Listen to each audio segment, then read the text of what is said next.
আলহামদুলিল্লাহ, আজকে আমি সাজছি। আমার স্বামী জুমার নামাজ পড়তে গেছে, তাকে দরজা খুলতে চাইতেছি, তাই আপনাদের মাঝে একটা ভিডিও নিলাম। দেখি আমার দেখে কি রিয়াকশনটা দেয়। চলেন। আসুন। আসসালামু আলাইকুম। ওয়ালাইকুম আসসালাম। আল্লাহ, তুমি আজকে জুমার দিনে এইভাবে সাজছো, মাশাআল্লাহ মাশাআল্লাহ।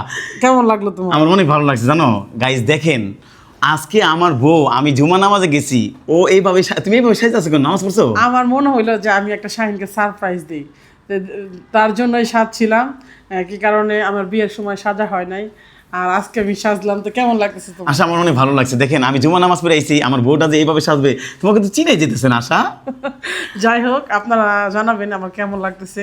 আর হঠাৎ করে তুমি এরকম সারপ্রাইজ দিলা কেন আশা? আমি তো আসলে আতঙ্ক হয়ে গেলাম, মনে তো কিছু হইলো- আনি না তোমার জন্য। আমি তোমাকে কি দিব আজকে? এখন আমি কিছু নামাজে দেওয়া গেছিলাম। লাগবে না, তুমি আমার জন্য দোয়া করো। দেখেন আমি তোমাকে নামাজে গেছিলাম, আমার বউ এইভাবে সুখে সেজে থাকবে আমি তো থাকতে কখন জানতাম না। আচ্ছা আশা, আজকে আমি যে জুমার নামাজ পড়লাম জানো, আমার না খুব খারাপ লাগতেছে তোমার কেন? জন্য। কেন?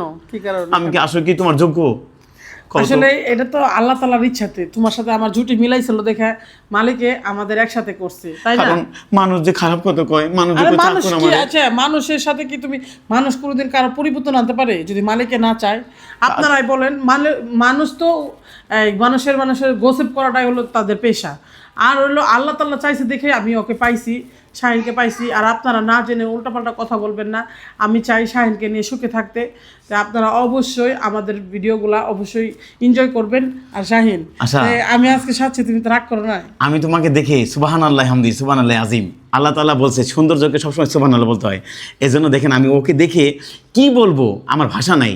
আচ্ছা আশা, তুমি যে আজকে এইভাবে সাজলা, তোমাকে স্বামীকে এত সুন্দর সারপ্রাইজ দিব, আমাকে বলবো না আগে? আমি তোমার জন্য আমি তো কিছু নিয়ে আসতাম। বলতেছি যে তুমি যে নামাজ পড়তে গেছো, আজকে দেখি ওকে সারপ্রাইজ। আমি নামাজ পড়ে এইভাবে যাই নামাজ নিয়ে এলাম, দেখলাম ও গেট খুললো, আমাকে কি দেখালো।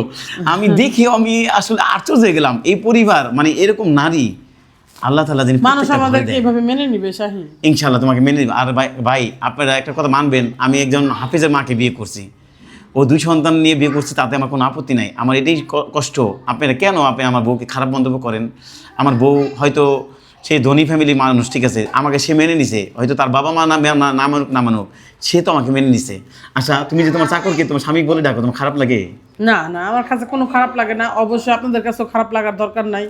আর মানুষের চেহারা দিয়ে বিচার হয় না। মানুষ এটাই হলো সব থেকে বড় কিছু। আল্লাহ তাআলা যদি শ্রেষ্ঠ জীববিলা পরিচয় করে দিয়ে থাকে, তাহলে মানুষকেই মানুষকে, হ্যাঁ। তাই অবশ্যই আমি চাই যে মানুষ বলতে কোনো চেহারা নিয়ে তার বিবেচনা নাই।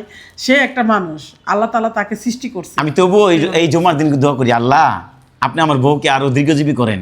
আমাকে যে সারপ্রাইজটা দিছে, এই সারপ্রাইজ আমি স্বামী হয়ে ধন্য হলাম। আমার জন্য তুমি দোয়া করো যেন আমি তোমার সাথে জানি সারা আমি জীবন আল্লাহ সুখে আমার থাকতে বউ পারি। জানি আমাকে সারা জীবন জানি সুখে রাখে, আর আমি যাকে জানি তাকে জানি সুখে রাখতে পারি, তার সন্তান সহকারে। আমি অবশ্যই দেখেন সবাই দোয়া এই পরিবারটা করবেন। পাইছি, আপনি একটু দোয়া করবেন। সবাই আমিন লিখে যাবেন, এই পরিবারটা কেমন হয়েছে। সবাই আলহামদুলিল্লাহ লিখে যাবেন, এই পরিবারটা সৌন্দর্য কেমন হয়েছে। তো অবশ্যই। সবাই মাশাআল্লাহ লিখবেন, আমাদেরকে জুটিটা কেমন হয়েছে। আচ্ছা তুমি কিছু বলো। আর সবাই আমাদের যারা ভালোবাসেন অবশ্যই তারা লাইক এবং শেয়ার করে দিবেন, আর আমাদের পাশে থাকবেন সর্বদাই। সবাই ভালো থাকবেন। ওকে।